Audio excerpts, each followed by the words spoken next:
Bonjour le réseau. Eh bien, on se retrouve avec Guilhem aujourd'hui à Oran pour venir à la rencontre de Nadira et d'Afif de l'association Graines de Paix pour prendre des nouvelles de vous déjà et puis savoir un peu comment ça se passe aujourd'hui, la situation en Algérie, à Oran. Salam. Bonjour Guilhem, bonjour Bonjour. Jérémy. C'est un plaisir en tous les cas de répondre à votre appel. C'est un rayon de soleil. On est confinés en Algérie. Vous avez commencé votre déconfinement et j'espère qu'on va y arriver. En tous les cas, ça va mieux, ça va beaucoup mieux à partir du temps où les cas commencent à diminuer du Covid, la situation commence à aller mieux. Je ne suis pas trop confinée par le fait que je suis médecin, donc je suis au front, donc je fais partie en tous les cas des professionnels médicaux, mais des professionnels invisibles, si on veut, entre guillemets, parce que je travaille dans une structure de proximité où je fais de la consultation générale, où j'accueille beaucoup de malades. Et voilà, ça ne s'est pas arrêté en tous les cas depuis le début de l'épidémie. Mais voilà, il nous a fallu un peu de temps bien sûr, pour s'adapter à la situation parce que, en tous les cas, cette épidémie, elle a bouleversé toute notre pratique et tout notre quotidien. On commence à respirer un peu mieux, on va dire. On a eu un confinement qui a commencé vers la fin mars. Et on a encore 15 jours de confinement jusqu'au 1er juin pour le moment. Et on attend après le 1er juin ce qui va se passer. Ça a été trop difficile, trop compliqué pour les populations, pour les habitants de vivre ce confinement, de s'adapter à ce confinement? Ben si, surtout en ce moment, c'est Ramadan. Et qui dit Ramadan chez nous, dit les soirées dehors, avec les cafétérias, les salons de thé, ou bien à l'extérieur parce qu'il fait très beau chez nous ici en ce moment. Et en fait, le fait de rester chez soi et tout, c'est un peu compliqué. Surtout que ça commence à se réchauffer un peu et tout. On a plus l'habitude de vivre en extérieur qu'en intérieur, de manière générale en Algérie. Et donc, c'est un peu compliqué pour nous. Mais bon, les gens s'adaptent et tout. On a eu le confinement. Il y a beaucoup de gens qui ont compris que c'est compliqué. Au début de l'épidémie, le premier cas qui a été dépisté en Algérie, c'était à la ville de Blida, qui était à côté d'Alger. Et l'État a pris la décision, en tous les cas, de mettre cette ville en quarantaine, qui a duré quand même. Elle était en quarantaine pendant plus de 2 mois en quarantaine, et c'était assez dur, en tous les cas, pour la population de cette ville. Et à partir de là, on a commencé à avoir des cas un peu partout et on commençait à mettre en place, en tous les cas, le confinement. On a commencé le confinement à partir du 22 février. Non, plus, après. Après, voilà. Et voilà, à partir voilà. Fin mars. Fin mars, on a commencé réellement le confinement à l'échelle nationale. Mais sur des horaires différents par rapport aux villes et tout, par rapport à l'intensité un peu de… Est-ce que vous pouvez nous expliquer un petit peu ce que votre association a pu faire pendant cette période, notamment à Oran, j'imagine? L'association Graines de Paix, donc c'est une association à caractère culturel qui a été créée en 2014 à Oran. Pour développer ou encourager l'apprentissage et la transmission des valeurs humaines à travers, en tous les cas, justement, en respectant les différences et les diversités culturelles. Donc, principalement, nos actions sont liées avec la société, sont en lien avec la société. Donc, on fait beaucoup de formations, d'animation, des projets d'échange interculturel sur le plan national et l'international. Donc, forcément, avec cette épidémie, cette crise, ça nous a un peu, comment dire, limité dans nos actions parce que toutes nos activités sont liées à la sociabilisation, bien sûr, avec l'humain, aux relations humaines.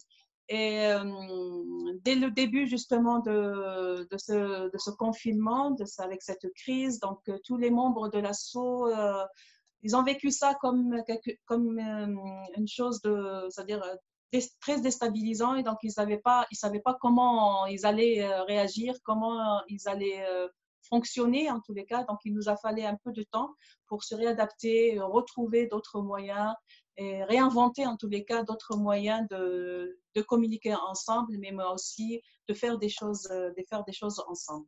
Sans parler du volet volontariat, parce qu'on envoie et on reçoit des volontaires au niveau international. Et donc, on avait signé des conventions pour recevoir des volontaires. Heureusement qu'ils n'étaient pas encore arrivés.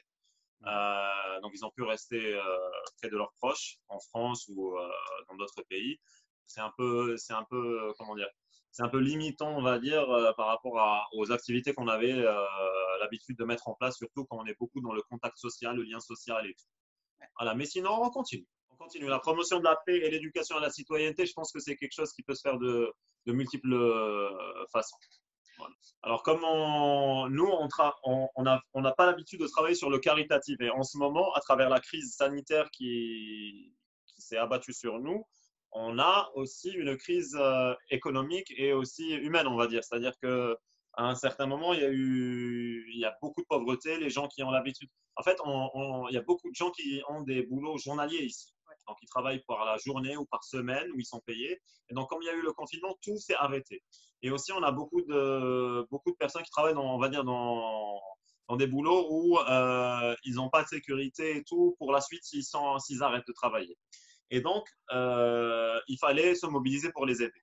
Sur le terrain, on a beaucoup de groupes bénévoles ou d'associations qui travaillent dans le caritatif et l'aide avec des denrées alimentaires ou autres, logistique et tout. On va dire dans l'humanitaire. Et en fait, ce qu'on s'est dit, c'est qu'on n'est pas dans ce créneau, mais on a quand même un réseau, on a des compétences qui peuvent aider pour l'organisation, la logistique, la communication, etc. Donc, comment on a fait? On a dit qu'on va créer un petit réseau qui va être une cellule de communication et de réflexion stratégique pour donner plus d'impact et plus d'appui à ces structures qui travaillent sur le terrain. Donc, on a contacté plusieurs structures avec qui on a l'habitude de travailler ou qu'on connaît de manière générale, qui se sont mis en lien avec d'autres structures et on a créé un réseau. Et maintenant, on fait de la levée de fonds pour ces structures. On a décroché des contrats qui ont permis de distribuer des denrées alimentaires à beaucoup de familles. Des contrats qui ont pu faire bénéficier les hôpitaux de matériel de protection médicale, éviter que les structures se marchent dessus ou bien fassent un travail au même endroit, et c'est-à-dire faire des doublons et gaspiller leur énergie et tout. Donc, on a essayé vraiment de créer une synergie et de fédérer des associations ou des groupes bénévoles et tout autour de cette initiative. À côté du travail caritatif qui a été fait, il y a aussi un autre travail qui a été en tous les cas mis en place par justement cette initiative, c'est justement de travailler sur des supports de sensibilisation pour la population, mais aussi pour les bénévoles, un peu les personnes soignantes, un peu des directives pour qu'ils évitent en tous les cas la contamination, des directives, un règlement, une certaine charte pour les bénévoles pour que quand ils vont distribuer les denrées, qu'ils aient un peu un protocole à suivre pour ne pas prendre de risques. Et à côté aussi, il y a un autre groupe qui travaille sur tout ce qui est culturel aussi, pour aider toutes les personnes qui sont dans le confinement pour vivre mieux leur confinement. Donc. Et pour synthétiser tout ça, en fait, l'initiative s'appelle Nata'aounou. Elle est basée sur 2 axes. Un collectif de citoyens bénévoles et un site internet. Le site internet, c'est pour mettre en lien les personnes, les besoins avec les ressources. C'est le site internet nata'aounou.org. Et on a le réseau citoyen qui travaille sur 2 axes. Un réseau qui travaille sur le caritatif, sur l'appui des structures caritatives et les actions bénévoles de manière générale, et aussi un groupe de travail qui travaille sur les réseaux sociaux, sur la confection de documents d'utilité publique qui sont sur 3 rubriques, 3 thématiques, le médical, le culturel et le social. Voilà l'initiative.